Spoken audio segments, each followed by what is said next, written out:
Welcome back to Anish lectures. आज की video में हम लोग स्टार्ट करेंगे chapter number 2 of integral equations, जिसके अंदर हम लोग डिस्कस करेंगे फ्रेडहाम इंटीग्रल इक्वेशंस को। सबसे पहले हम देख लेते हैं कि फ्रेडहाम इंटीग्रल इक्वेशंस कौन सी होती हैं। ऐसी इंटीग्रल इक्वेशन जिनकी लिमिट्स ऑफ इंटीग्रेशन कांस्टेंट होती हैं उनको हम लोग फ्रेडहाम इंटीग्रल इक्वेशंस कहते हैं। इसके इंट्रोडक्शन में हम लोग देख लेते हैं कि non homogeneous Fredholm integral equations of the second kind जो है वो इस शक्ल की होती हैं।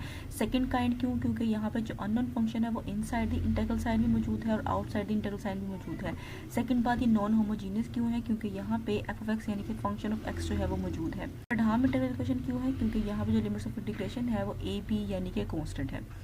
यहाँ पे के एक्स टी हमारा कर्नल है और लैम्ब्डा हमारा पैरामीटर है। चैप्टर के अंदर हम लोग इस शक्ल की जो इक्वेशंस होंगी उनको सोल्व करेंगे, मतलब जिन इक्वेशन की जनरल फॉर्म इस तरह की होगी इस चैप्टर में हम लोग उनको सोल्व करेंगे। सबसे पहला जो हमारा मेथड है सॉल्यूशन फाइंड करने का फ्रेडहाम इंटीग्रल इक्वेशंस का वो है एडोमियन डिकम्पोजिशन मेथड। एडोमियन डिकम्पोजिशन मेथड है वो एडोमियन ने डेवलप किया था। अगर हमारे पास वाइड क्लास ऑफ इक्वेशंस है, मतलब कि बहुत ज़्यादा इक्वेशन है जिसमें डिफरेंशियल भी आ जाती है, इंटीग्रल भी आ जाती है, तो उनको सोल्व करने के लिए ज़्यादातर ये देखा गया है कि एडोमियन मेथड जो है वो यूज़ होता है, वो बहुत इफेक्टिव है। ठीक है, तो हमारे पास यहाँ पे एडोमियन डिकम्पोजिशन मेथड ऐसा मेथड है जो कि काफ़ी ज़्यादा इक्वेशंस को सोल्व करने के लिए यूज़ किया जाता है। ये जो मेथड है ये हमें जो सॉल्यूशन देता है वो सीरीज फॉर्म में देता है, मतलब कि सीरीज फॉर्म होगी। अगर हम उसको कन्वर्ट कर सके किसी फंक्शन में तो हम उसको कन्वर्ट कर लेंगे, अदरवाइज वही जो सीरीज फॉर्म है वही हमारा सॉल्यूशन होगा।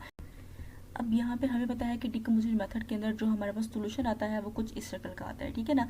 और सेकंड बात ये कि अगर हम उसको सीरीज फॉर्म में देखें तो यहाँ पे इसको अगर हम लोग ओपन करते हैं, क्योंकि समेशन का मतलब होता है सम, ठीक है ना, तो अगर हम सम इसको इस चीज़ को ओपन करते हैं तो यहाँ पे क्या आएगा कि जब हम जीरो एन की वैल्यू जीरो पुट करेंगे वो मतलब you naught of x plus जब एन की वैल्यू वन होगी तो you one of x plus जब एन की वैल्यू टू होगी तो यू टू ऑफ एक्स, मतलब कि यू ऑफ एक्स जो होता है वो इन सब के सम के इक्वल होता है। अब हम क्या करेंगे, इस चीज़ को जो हमने अभी सम की फॉर्म में लिखा है कन्वर्ट करके इसको पुट कर देंगे अपनी इस इक्वेशन की दोनों साइड्स पे, जहाँ पे हमारे पास यू ऑफ एक्स यानी कि अननोन फंक्शन दोनों साइड्स पे मौजूद है।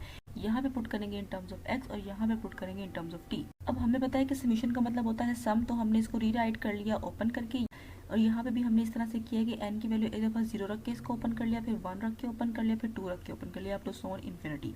अब अगर हम कंपेयर करें तो हम देखेंगे कि यू नोट ऑफ एक्स की वैल्यू जो है वो इक्वल आ रही है एफ ऑफ एक्स के। ठीक है, ये हम लोग कंपोनेंट्स के फार्मूलाज फाइंड कर रहे हैं कि अगर हमें कंपोनेंट्स की वैल्यू फाइंड करनी है जिनका सम करके हमें अननोन फंक्शन मिलेगा या अपना सॉल्यूशन मिलेगा तो उनके लिए फार्मूला क्या है। ठीक है, तो हम वो फाइंड करें।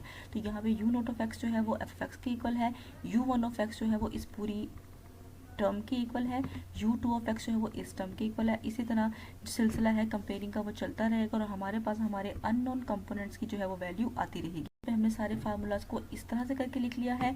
और अगर हम इसको जनरल तौर पे देखें तो यहाँ पे अगर आपने किसी भी कंपोनेंट की वैल्यू फाइंड करनी है तो उससे पिछले वाले कंपोनेंट की वैल्यू आप यहाँ पे पुट करेंगे कि अगर आपने यू टू ऑफ एक्स की वैल्यू फाइंड करनी है तो यहाँ पे यू वन ऑफ एक्स की वैल्यू पुट होगी इन टर्म्स ऑफ टी, लेकिन साथ ही ये फार्मूला जो है वो एज इट इज रहेगा कि lambda integration from a to b kernel और पिछले वाले कंपोनेंट की value in terms of t. तो इस तरह से हमारे पास जो ये फार्मूला है ये बना है और इसी को यूज़ करके हम लोग अपने सारे कंपोनेंट्स की वैल्यू फाइंड करेंगे। जब वो सारे कंपोनेंट्स की वैल्यू आ जाएगी तो उसको हम लोग सीरीज फॉर्म में लिख देंगे, फिर वही हमारी उस इंटीग्रल इक्वेशन का सॉल्यूशन होगा। सीरीज का कोई ना कोई कन्वर्ट करके फंक्शन बनता हुआ तो फिर उसको हम फंक्शन बना लेंगे क्लोज फॉर्म में, और अगर वो नहीं बनता हुआ तो जो सीरीज होगी वही हमारा सॉल्यूशन होगा। टेबल नंबर 1 को डिस्कस कर लेते हैं। u of x is equal to 9/10 x square plus 0 integration from 0 to 1/2 x square t square u of t dt। सबसे पहले हमें पता है कि हमारे पास इस इक्वेशन के अंदर कौन कौन सी चीज़ें मौजूद हैं, उनको सेपरेट कर लेते हैं। ये हमारे पास हमारा एफ ऑफ एक्स है, इंटीग्रेशन की लिमिट 0 to 1 है, कर्नल हमारा 1/2 x t स्क्वायर है, लेम्डा हमारे पास 1 है। ये फाइंड करनी है अननोन कंपोनेंट्स की वैल्यू, तो हमें उसके लिए हमारे फार्मूलाज पता है। हमने देखा था कि यू नोट ऑफ एक्स जो है वो एफ ऑफ एक्स के इक्वल आ रहा था। ठीक है, तो हमारे पास यू नोट ऑफ एक्स की वैल्यू फाइंड करने के लिए फार्मूला क्या है जी, एफ ऑफ एक्स। तो एफ ऑफ एक्स की वैल्यू यहाँ पे 9/10 x स्क्वायर है, तो ये हमारे यू नोट ऑफ एक्स की वैल्यू होगी।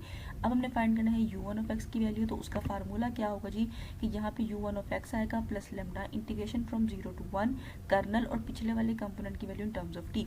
अब यहाँ पे लेम्डा की वैल्यू 1 है, kernel 1/2 x square t square है और पिछले वाले कंपोनेंट की वैल्यू 9/10 x स्क्वायर है, जिसको इन टर्म्स ऑफ टी हम लोग लिखेंगे तो 9/10 टी स्क्वायर बनेगा। ठीक है, यहाँ से इसको सिंप्लीफाई करने के कांस्टेंट टर्म्स जो है वो बाहर चली जाएंगी, 9/20 बाहर चला जाएगा, x स्क्वायर कांस्टेंट बाहर चला जाएगा, टी स्क्वायर से मल्टीप्लाई होकर t4 बन जाएगा और इसकी हम लोग इंटीग्रेशन करेंगे। इसकी इंटीग्रेशन जो है वो हम लोग सॉल्व करेंगे with the help of power rule. Power में ऐड, उससे डिवाइड, लिमिट्स पुट करेंगे तो यहाँ पे 1/5 आ जाएगा, 5 जो आ जाएगा मल्टीप्लाई हो जाएगा तो यहाँ पे 100 आ जाएगा, ठीक है। उसके बाद ये हमारे पास u1 का आंसर आ जाएगा। अब हमने फाइंड करना है u2 integration from 0 to 1 kernel और पिछले वाले कंपोनेंट के लिए इन टर्म्स ऑफ t जो हम यहाँ पे पुट कर चुके हैं। उसके बाद हम लोग क्या करेंगे, कांस्टेंट टर्म्स को बाहर ले जाएंगे, t² समझोगे t4 बन जाएगा। इसकी इंटीग्रेशन पावर रूल से सॉल्व होगी, पावर में एक ऐड करेंगे, उससे डिवाइड। अब हमने फाइंड करना था सोल्यूशन यानी कि u(x) अननोन फंक्शन, ठीक है। तो उसके लिए हमारे पास जितनी भी कंपोनेंट्स की वैल्यू हमने फाइंड करनी है उनको यहाँ पे हम सम करके लिख देंगे। तमाम वैल्यूज को हमने यहाँ पे सम करके लिख दिया है। यहाँ से 9/10x² जो है वो कॉमन निकलता है तो हम इसको बाहर निकाल दिया।